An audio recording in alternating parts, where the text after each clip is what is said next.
which is not surprising. The slave quarter is not a particularly fun place to go to. It's much further away from the road. We want to continue to really document the site and the buildings and the building construction.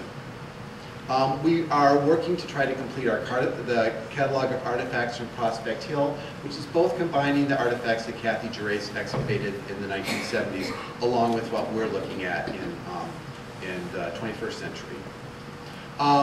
We're currently working on recataloging the Sandy Point artifacts that Kathy Gerace excavated in the 1970s.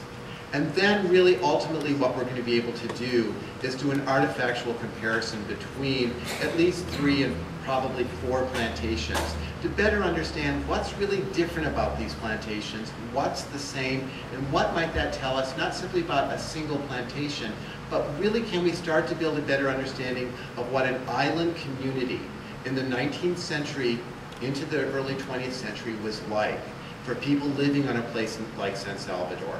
And to understand their world as being certainly based on their individual plantation or community life, but that they also live in a much larger space than just a single plantation.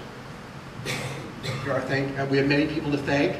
Certainly archaeology is not something that's easy for 2 people to do, and we have a lot of people to thank. We have a wonderful lab director who comes over every year and helps to do our lab work. The Antiquities Museum and Monuments Corporation and the Department of Archives have been very important. Dr. Saunders has, of course, been very important. Gerace Research Center staff really makes it possible for us to do our job. Our DePaul students over now 6 seasons have been crucial. And every once in a while, DePaul gives us some money, which is nice to help do our work. So thank you very much.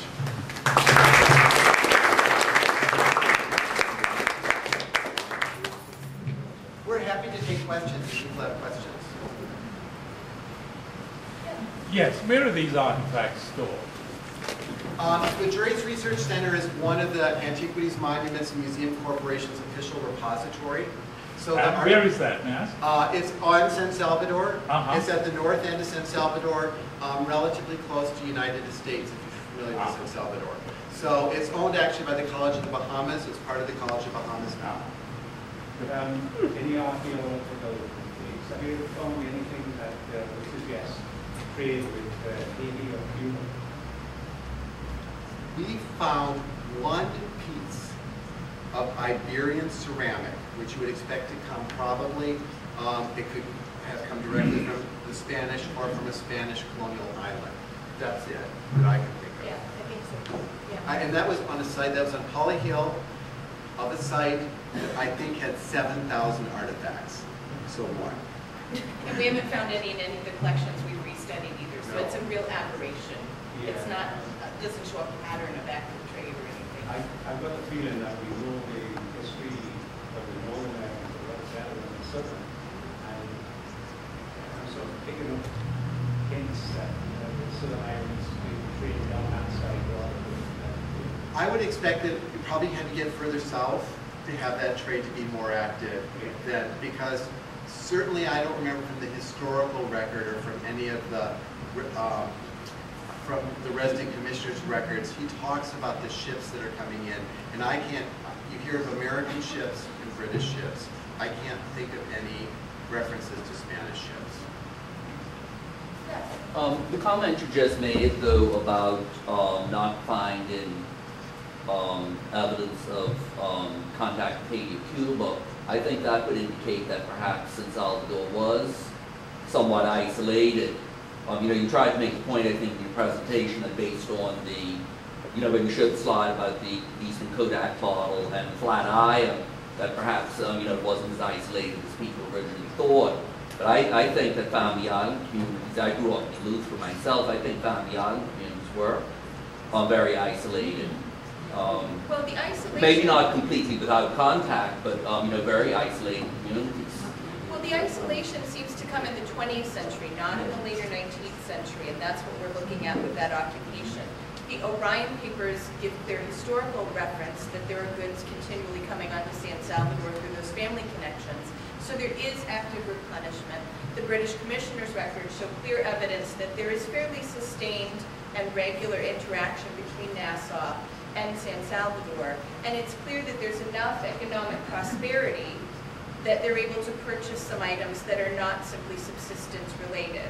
So it's not, it doesn't mean that they're completely plugged in, but they're certainly not isolated. There's a big break between the types of artifacts we see coming in the late 19th century and the oral history descriptions of life in the early 20th century when people didn't have dishes. They were using carnation milk cans and sea grape leaves as their plates and dishes. These people are getting plates and dishes in the late 19th century.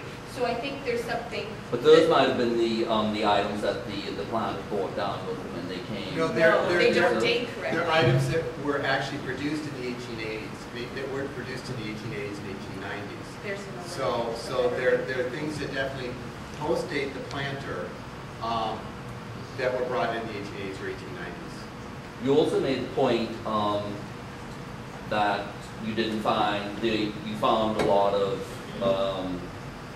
shellfish remains on the plantation. I do think that it would have been very difficult to survive without having animals as well. I mean, you know, to have a diet. I think things that, you know, the agricultural products wouldn't survive in the Bahamas like they do elsewhere because of, you know, climate and, you know, all that type of thing. But certainly, I don't see how a plantation would have been able to operate if, you know, they didn't have the animal, you know, animals there to provide food as well. Well, animal bones survived very well in San Salvador way back to the Lucayan period. Yes, so there yes. are several thousand-year-old animal bones on San Salvador that survived. We use the same recovery techniques as the prehistorians. All of our soil is passed through window mesh. It's not even standard hardware cloth, it's through a window screen, so that we can find the tiniest of fish bones. There aren't any. So that doesn't mean that there aren't plant products, which we're not going to find any evidence of. We don't even have the types of things that you would find like for manioc production and grinders and stuff that you get with the Lucayans, you're not going to have here. We have a historical record that tells us the crops, the pigeon peas. We know there are fields for pigeon peas, for corn, for different products. We're not going to see that archaeologically unless we maybe did some bone analysis, and it wouldn't be very lucky. But archaeologically, the fact that you find animal bones after and animal bones before suggests that they're not there to be found. So you can't, there's no archaeological evidence using collection techniques that should recover them, that do recover them in other places. They're not there.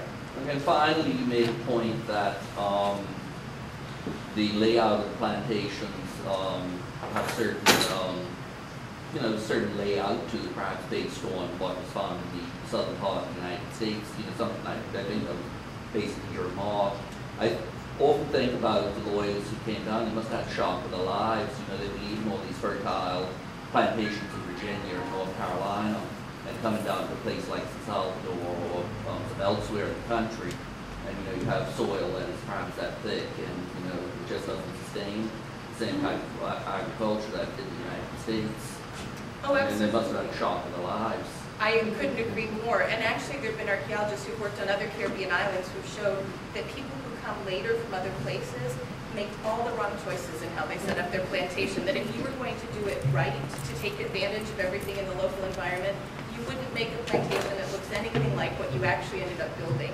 So you show up, you build something based on how you think it should be built, and it's not a one-story Scottish house that's going to fry your family in the heat of the day is the thing, you know, I mean, or the low fireplace because they built a second kitchen. So I agree with you. I think there had to be a lot of adaptation and modification really quickly because what they thought was going to work.